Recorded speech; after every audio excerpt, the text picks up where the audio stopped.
2025 ఈ స్పోర్ట్స్ ప్రపంచ కప్కు ప్రపంచ రాయబారిగా ఎవరు నియమితులయ్యారు? Cristiano Ronaldo.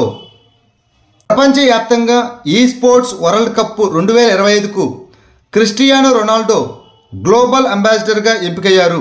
పోర్చుగీసు దిగ్గజ ఫుట్బాల్ క్రీడాకారుడు అయిన క్రిస్టియానో రొనాల్డో 2025 ఈ స్పోర్ట్స్ వరల్డ్ కప్కు గ్లోబల్ అంబాసిడర్గా నియమితులయ్యారు. ఇంటర్పోల్ నుండి మొదటి సిల్వర్ నోటీసు అందుకున్న దేశం ఏది? భారతదేశం.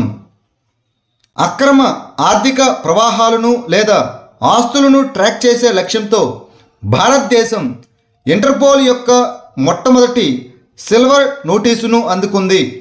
వీసా మోసం కేసులో ప్రమేయం ఉన్న మాజీ ఫ్రెంచ్ రాయబార కార్యాలయ అధికారి యొక్క ప్రపంచ ఆస్తులను ట్రాక్ చేయడానికి భారతదేశం యొక్క అభ్యర్థన మేరకు ఇంటర్పోల్ తన మొదటి సిల్వర్ నోటీసును జారీ చేసింది. అక్రమ ఆర్థిక ప్రవాహాలు మరియు వ్యవస్థీకృత నేరాలను ఎదుర్కోవడానికి ఇంటర్పోల్ చేస్తున్న ప్రయత్నాలలో ఈ నోటీసు భాగం. 2025 ప్రపంచ టెస్ట్ ఛాంపియన్షిప్ను తొలిసారిగా గెలుచుకున్న దేశం ఏది? దక్షిణాఫ్రికా. దక్షిణాఫ్రికా 2025 ప్రపంచ టెస్ట్ ఛాంపియన్షిప్ టైటిల్ను కైవసం చేసుకుంది. టోర్నమెంటులో వారి తొలి విజయాన్ని సూచిస్తుంది. లార్డ్స్లో 4వ రోజున దక్షిణాఫ్రికా చారిత్రాత్మక విజయాన్ని సాధించింది.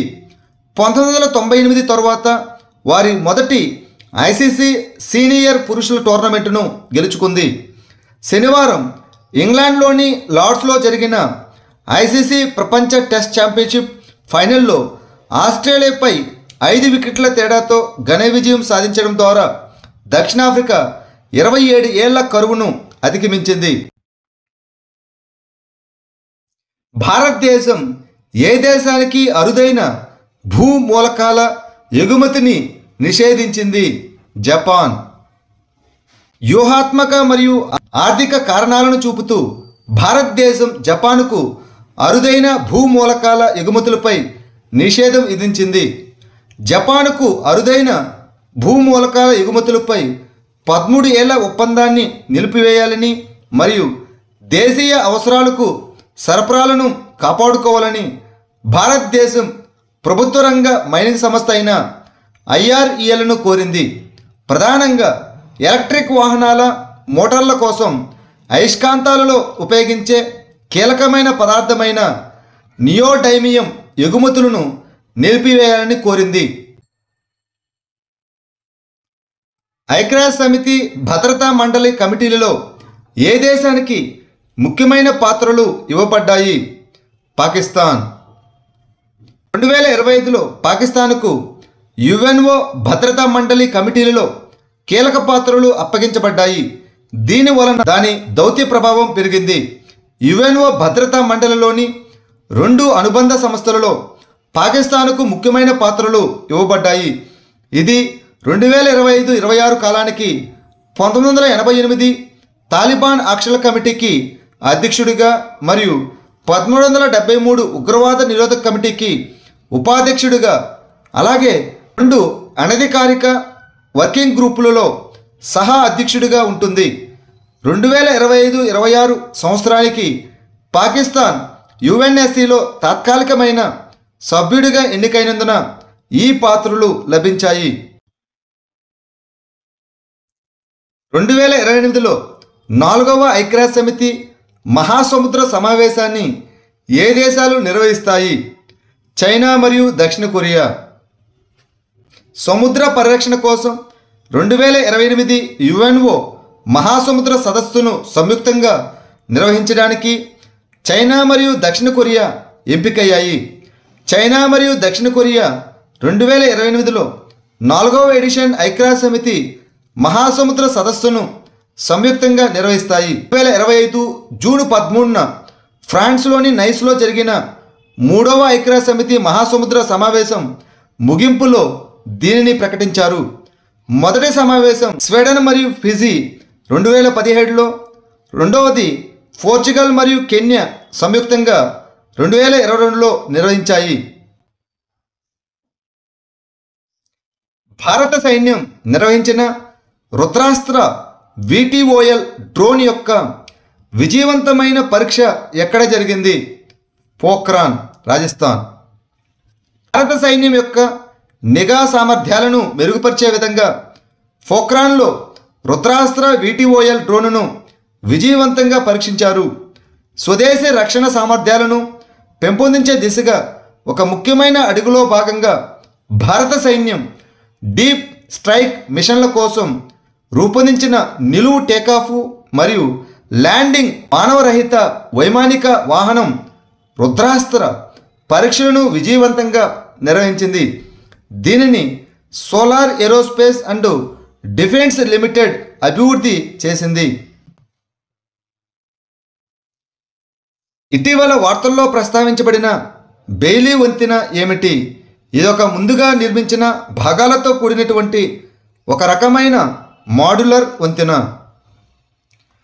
ఉత్తరాఖండ్లోని మిలాం గ్రామ నివాసితులు హిమపాతం కారణంగా గావోక నదిపై ఉన్న బెయిలీ వంతెన దెబ్బతినడంతో తీవ్ర ప్రాపత్య సమస్యలను ఎదుర్కొంటున్నారు. ఈ బెయిలీ వంతెన అనేది త్వరిత అసెంబ్లీ కోసం ముందే నిర్మించిన భాగాలతో కూడిన మాడ్యులర్ వంతెన. దీనిని 1941లో English civil engineer Donald Coleman Bailey కనుగొన్నారు. ఈ బెయిలీ వంతెనలు బలమైనవి, పోర్టబుల్ మరియు బహుముఖమైనవి, భారీ యంత్రాలు లేకుండా కఠినమైన పరిస్థితుల్లో వేగవంతమైన నిర్మాణం కోసం రూపొందించబడ్డాయి. పారిశ్రామిక అభివృద్ధిని ప్రోత్సహించడానికి ఉద్యోగ్ క్రాంతి ఇనిషియేటివ్ను ప్రారంభించిన రాష్ట్రం ఏది? పంజాబ్. పంజాబ్ ప్రభుత్వం ముఖ్యమంత్రి భగవంత్ సింగ్ మాన్ మరియు అరవింద్ కేజ్రీవాల్ నాయకత్వంలో జూన్ 10, 2025న పంజాబ్ ఉద్యోగ్ క్రాంతి ఇనిషియేటివ్ను ప్రారంభించింది. పంజాబ్ ఉద్యోగ్ క్రాంతి ఇనిషియేటివ్ పారిశ్రామిక వృద్ధిని పెంచడం మరియు రాష్ట్రానికి పెట్టుబడులను ఆకర్షించడం లక్ష్యంగా పెట్టుకుంది. ఈ సంస్కరణ ప్యాకేజీలో వ్యాపార ప్రక్రియలను సరళీకృతం చేయడానికి, సకాలంలో ఆమోదాలను నిర్ధారించడానికి మరియు పెట్టుబడిదారులకు అనుకూలమైన పాలనను ప్రోత్సహించడానికి రూపొందించబడిన 12 మార్గదర్శక ఇనిషియేటివ్లు ఉన్నాయి. అగ్రి స్టాక్ డేటా నుండి డెలివరీ వరకు అనే అంశంపై జాతీయ సమావేశం ఎక్కడ జరిగింది? న్యూఢిల్లీ. న్యూఢిల్లీలో జరిగిన అగ్రి స్టాక్ సమావేశం వ్యవసాయ అభివృద్ధికి డేటాను ఉపయోగించడంపై దృష్టి సారించింది. ఈ అగ్రి స్టాకు డేటా నుండి డెలివరీ వరకు అనే అంశంపై జాతీయ సమావేశం న్యూఢిల్లీలో జరిగింది. వ్యవసాయ అభివృద్ధి కోసం డేటాను ఉపయోగించడంపై ఈ సమావేశం దృష్టి సారించింది మరియు వ్యవసాయ రంగంలో AI మరియు డిజిటల్ టెక్నాలజీల వినియోగాన్ని ప్రదర్శించింది. ఇటీవల వార్తల్లో కనిపించిన నాట్రాన్ సరస్సు ఏ 2 దేశాల సరిహద్దులో ఉంది?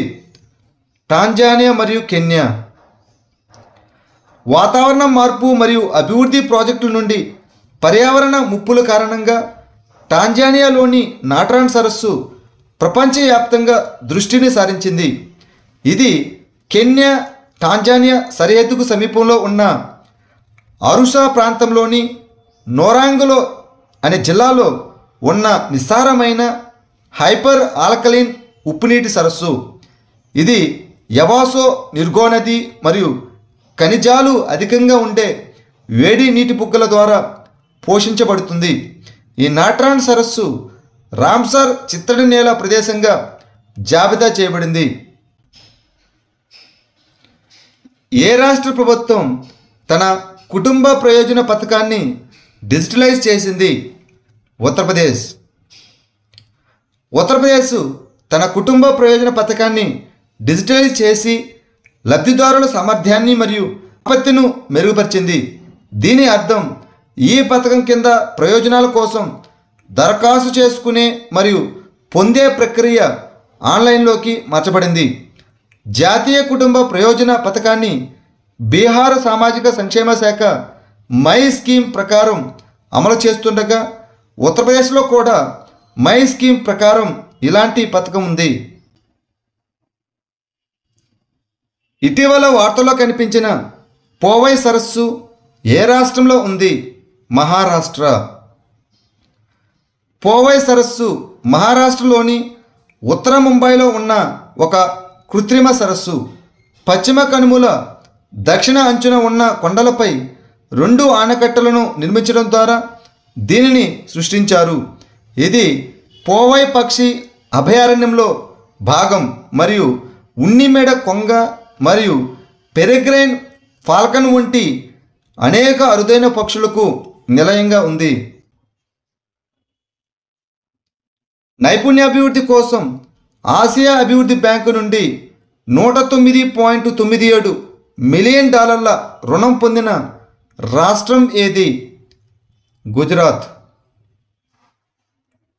నైపుణ్య అభివృద్ధి మరియు ఉపాధి అవకాశాలను పెంపొందించడానికి గుజరాత్ రాష్ట్రం $109.97 మిలియన్ ఏడీబీ రుణాన్ని పొందింది.